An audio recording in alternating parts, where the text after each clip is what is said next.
ایک جماعت ہے صوفیوں کی، اور ہمارے ملک میں اکثر و بیشتر جو آپ کو دیوبندی حضرات نظر آتے ہیں یہ سب کے سب صوفی ہوتے ہیں.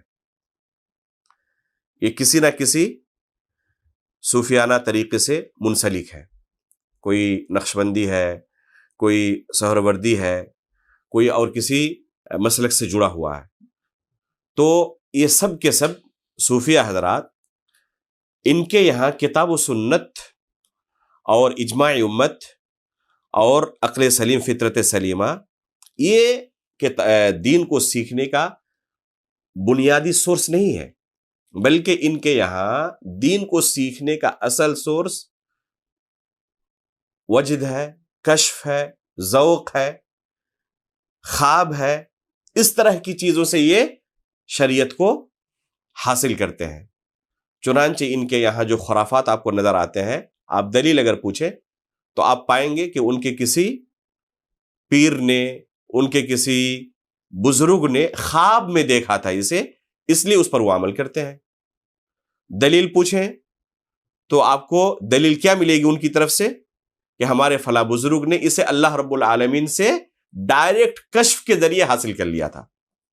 ان کے یہاں ان کی کتابوں میں سند ہوتی ہے حدثنی قلبی عن ربی، کہ میرے دل نے ڈائریکٹ اللہ رب العالمین سے اسے روایت کیا ہے.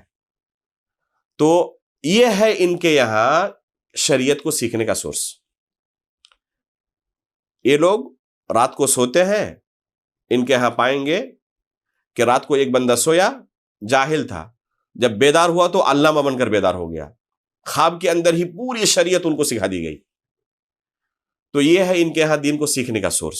ظاہر سی بات ہے کہ کوئی بھی بندہ جسے اللہ رب العالمین نے عقل سلیم سے نوازا ہو اسے قبول نہیں کر سکتا. تو اس طریقے سے جو دین کو سیکھنے کا سورس ہے اہل سنت والجماعت کے یہاں، دوسرے جتنے بھی گروہ ہیں، دوسری جماعتیں ہیں، ان کے درمیان اور اہل سنت والجماعت کے درمیان واضح فرق آپ کو محسوس ہوگا. لہذا کوئی بھی شخص آپ کو دین سکھائے تو اس سے آپ اچھی طرح جانچ لیں، پرکھ لیں کہ اس کے یہاں دین کو سیکھنے کا اصل سورس کیا ہے، کتاب و سنت، اجماع امت، عقل سلیم اور فطرت سلیمہ، یا دوسری چیزیں.